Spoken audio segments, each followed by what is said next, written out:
Hello, everybody, and we're very excited to host this. I'm excited to host this fireside chat. My name is Michelle McConomy. I'm the Senior Vice President of Customers at RocketSpace.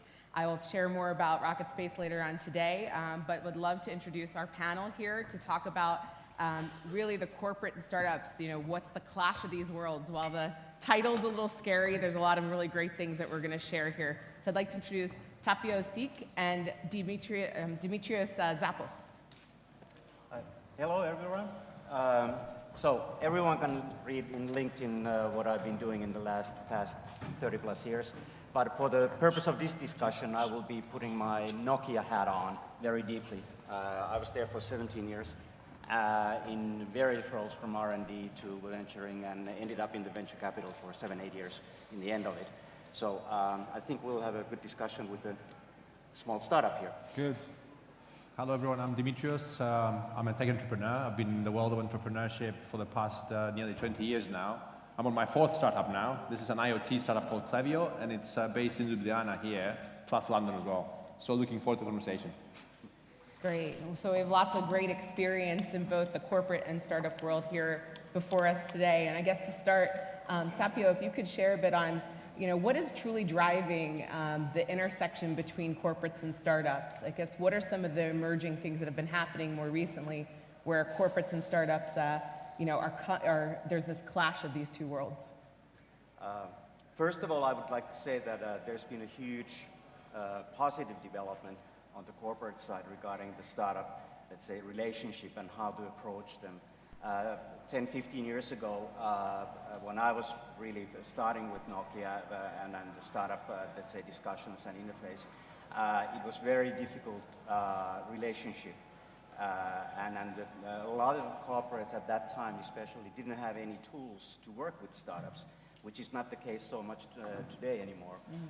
There are all these accelerator programs and so on. Back then, it was mainly M&A unit and maybe some kind of investment activity going on. And then the business units randomly approached startups and tried to do something with them. So, but of course, the driving force today and back then also was supposed to be at least sort of refreshing the corporate thinking, bringing innovation, and also catalyze the innovation also internally in the corporate. And I think today those are even more important factors in this interface.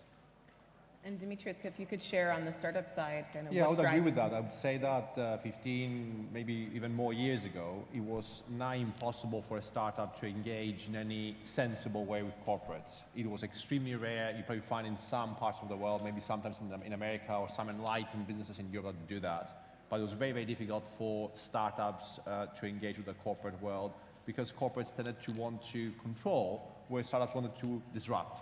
And those were not meeting somewhere in the middle. Whereas more recently we see, as we saw in the previous presentation, a whole wide range of different ways that a startup can engage with a corporate.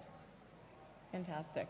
And so I guess from the startup perspective, what are the biggest issues that startups find in working with corporates? I guess what are some of the struggles from I mean, the main struggle is cultural, I'd say. It's understanding what drives a corporate to want to cooperate with startups.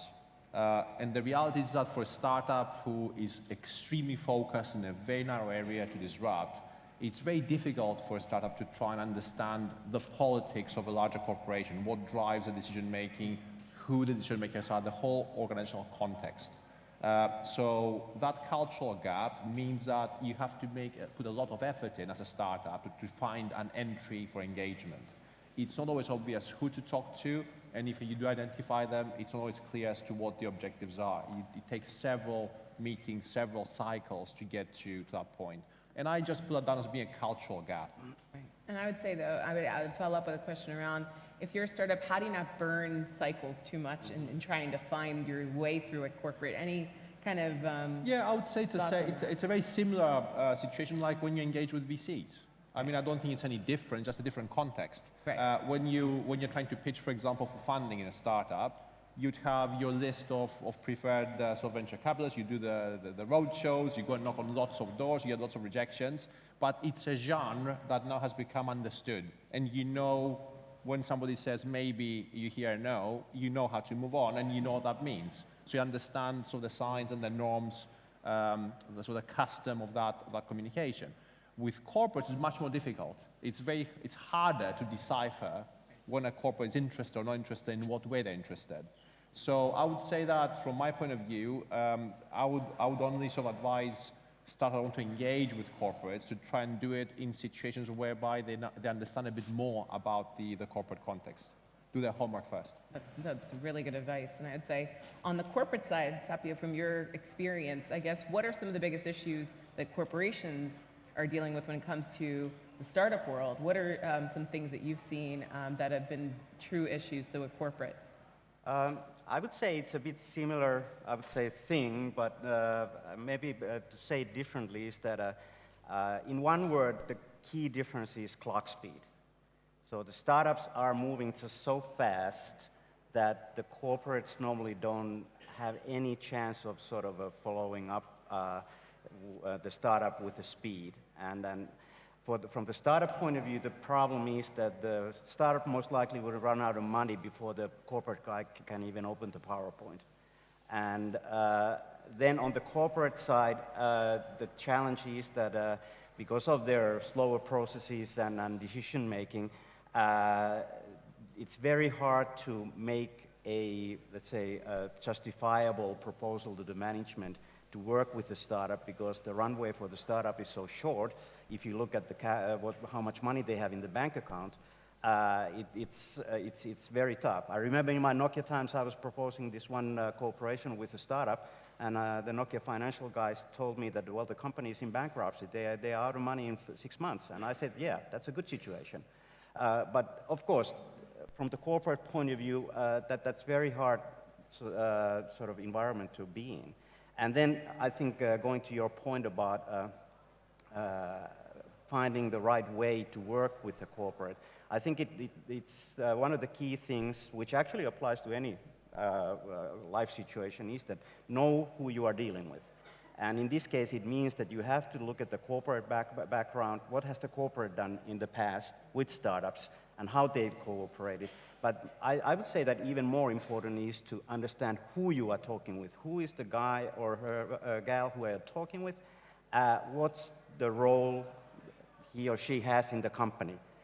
So you don't knock on the wrong doors, or you don't spend your time with people who actually will not take you anywhere. I think that's also something which has now gotten much better nowadays with the more structured accelerator programs and more, let's say, better built-in organizations within corporates that deal with startups. Earlier, you may end up talking with some R&D guy who was just interested about your tech, and to be honest, to steal it. Then you thought that maybe you are getting somewhere, but in the end, you were just being robbed. So give me an example from your experience of success. So being in founding startups as well as being in the corporate space, kind of what was one success story that you could share? I guess, Demetrios, we'll start with you, where partnering with a startup was like a leapfrog kind of switch in terms of the growth of the startup. Yeah, I'll give an example from my first startup was called GFX. It was a business-to-business marketplace for air freight. So think Expedia for tickets, but in the air freight sector, so for cargo that flies in the belly hold of airplanes. That market is composed of freight forwarders, larger freight forwarders as a retail, as an individual you don't know probably, the Panalpinas and Kuehne+Nagels and all these guys. And then you have the airlines of the world, the Lufthansas and the British Airways and all these guys. So we build a technology that allows those parties to trade between them to make bookings. And in the era of Web 1, about 15 plus years ago, you had to build a technology from scratch. There wasn't really any AWS at the time. And for whatever reason, you had to involve the people who had the liquidity in B2B marketplaces. So they wanted to get involved, but they didn't really understand what involvement meant. So what we did, we basically raised money from those players, from the industrial players, from the airlines, and eventually freight forwarders. And that was actually, it accelerated our growth very, very rapidly because we went at the top of the radar screen of the industry. So that was actually a successful outcome by having a very clear fundraising activity with the industry players. And how long did it take for that partnership to formulate in terms of? It was quite quick because That's what happened, the way we did that at the time is that we worked with both sides to keep the exchange neutral.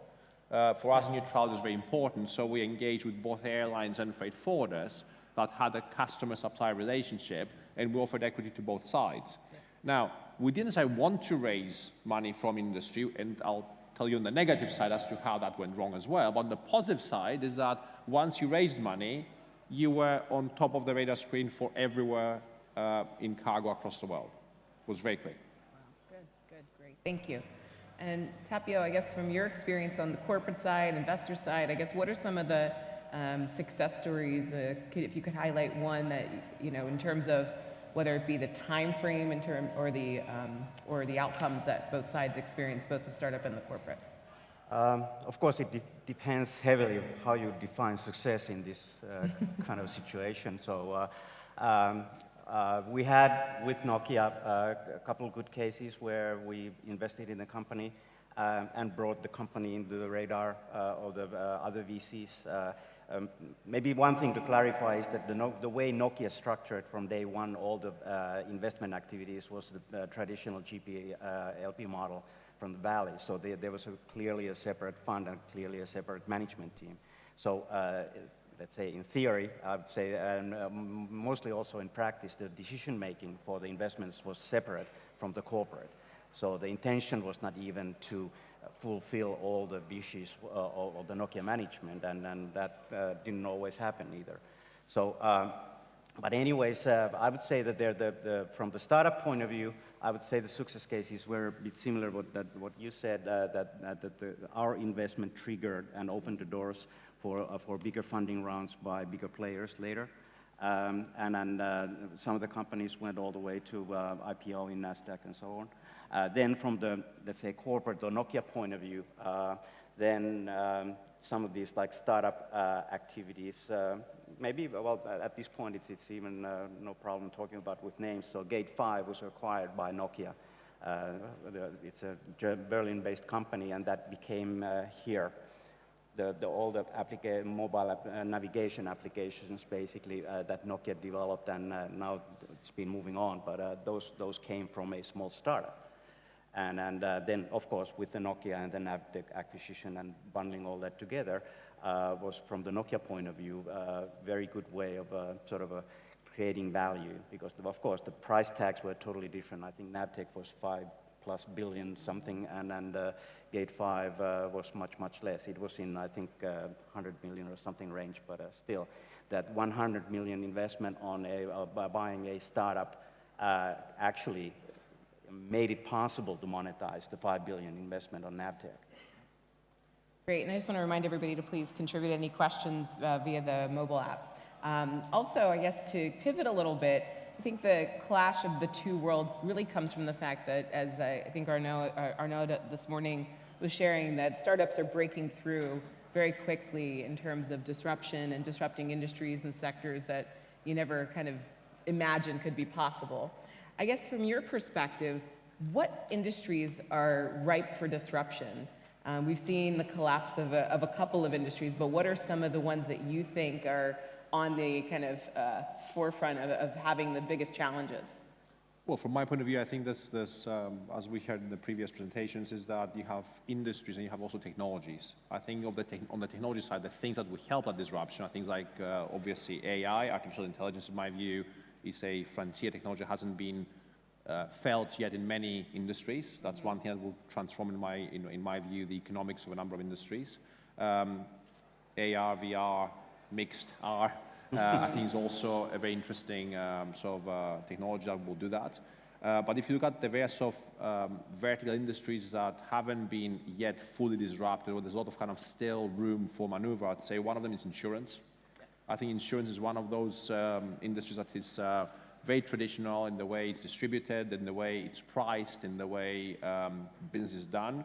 And there will be a lot of innovation because, in my view, because of the regulatory aspect, it's been regulated so heavily in some ways, it hasn't felt the need to innovate. Yeah. And you'll see many of these technologies penetrating, especially in the sort of top couple of layers. For example, distribution of insurance is one area, and also pricing as well. Right, absolutely. And to your point, technologies are cutting across many different sectors. So what's applied in one can be applied in another in a very different way. And the other technology I'd say is that what I'm involved with now, the Internet of Things, in my view, again, it's not a vertical, it's a technology, but IoT, in my view, have an impact across many, many industries. In the same way as software had, for example, hardware in the 1970s, software in the 1980s and early 90s, and also the various kind of differences in, for example, graphical user interfaces, and now voice as well.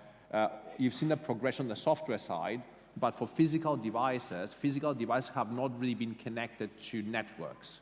And you will see, I think, increasingly in many industrial settings, you'll see, for example, B2B or industrial settings, seeing devices being much more connected to networks, and then to come to consumer as well. But that's something which has happened in software, but hasn't yet happened for physical device. So IoT, in my view, will cut across. Right, absolutely.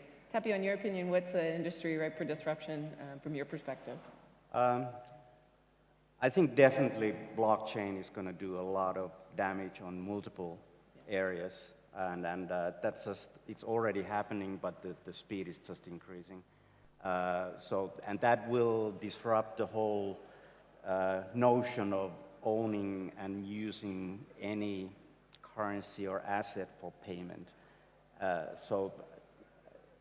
In my vision, we don't have banks in 25, 30 years.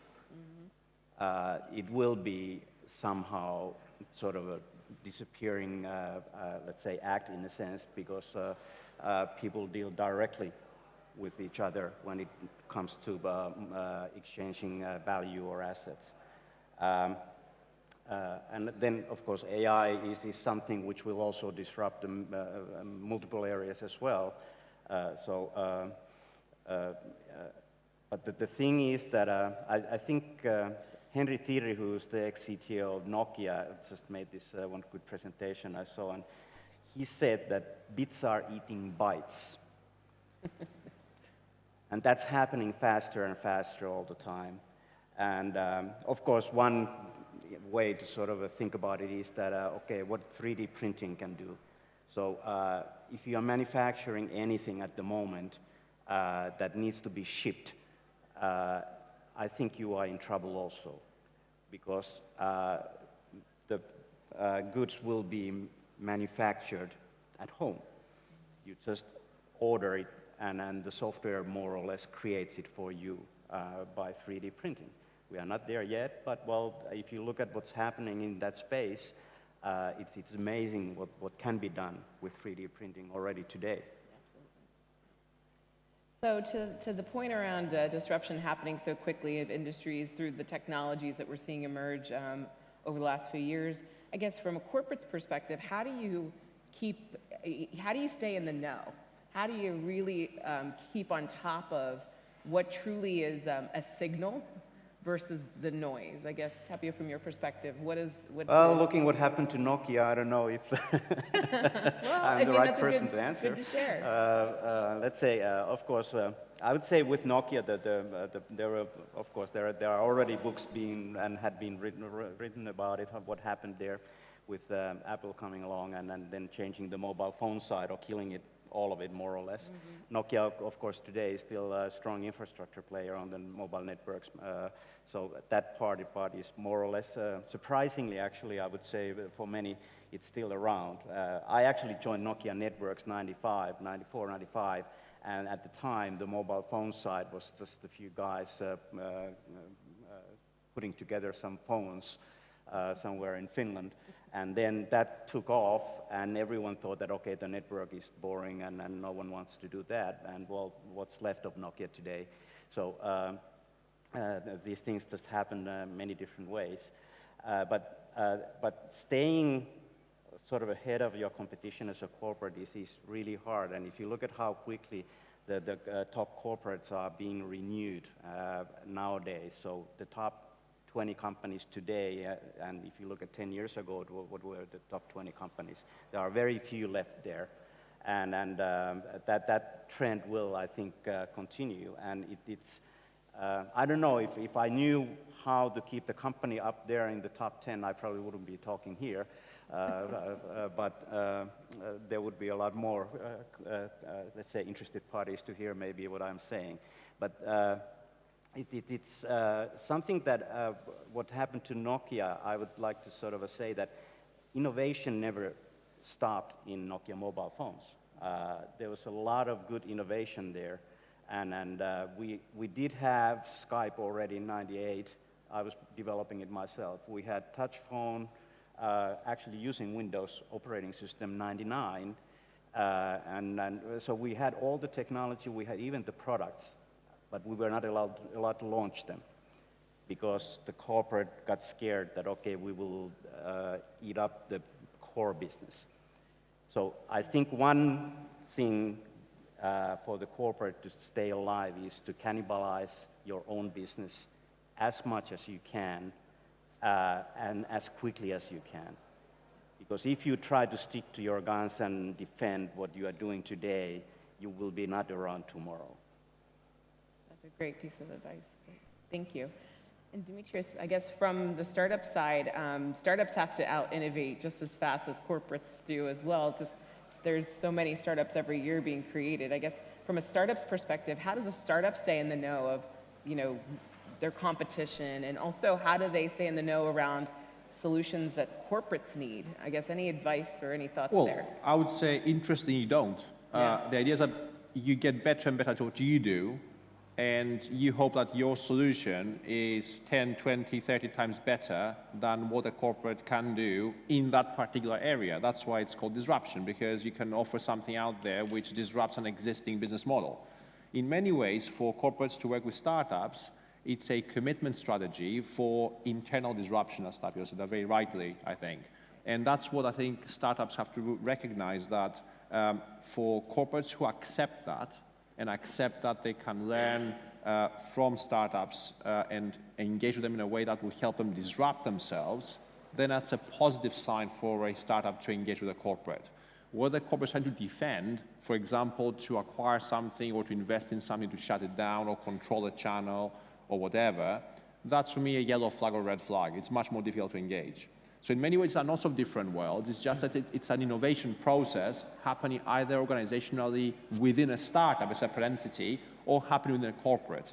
And there's many, many forces at work within a corporate that prevent them from doing internal innovation. And I think in many ways, what startups do, they organizationally solve the problem of that conflict. There isn't a conflict. Even if I don't know in a startup everything about the market, I'll relentlessly focus on getting better what I do, and that will become attractive to a corporate. Great. And I guess I'll leave this with the last question, then we'll open it up for other questions. But you both are on the investment side, advisor, coach side for startups. I guess if a startup today was going in for a pitch with a corporate, what is the one piece of advice you'd give them before they go into that pitch that you think would help them be able to work with that corporate, hopefully? Tapio, we'll start with you. What's the one piece of advice you'd give a startup in pitching a corporate? Well, it depends what they want out of the corporate, of course. So if they want to get a customer or a partner, the pitch is different. If they want to get funding, of course, it's a different story. And I think it goes back to my almost like the first comments I made, that do your homework. So who you are talking with, and what's their intention, what are they after, and most importantly, are you after the same thing? Right. I think that's great. And for me, I'd say that if your question was around funding, then my advice always don't do it. There's a lot of don't do it. There's a lot of money out there. If you can avoid raising money from a corporate, you should avoid it. Why? Because corporates have got other incentives beyond financial upside in investing in a startup. And that's the fundamental issue. If you have a choice between getting an arm's length investor versus a corporate, you should always go for the investor because your incentives are aligned, mostly. But with a corporate, the incentives are mostly not aligned. But if you are pitching, for example, for a biz dev deal, a distribution agreement, a supply agreement, completely different story. So I would advise go and pitch for a supplier distribution agreement, and if there's a funding at the end of that as well, maybe, then you consider that.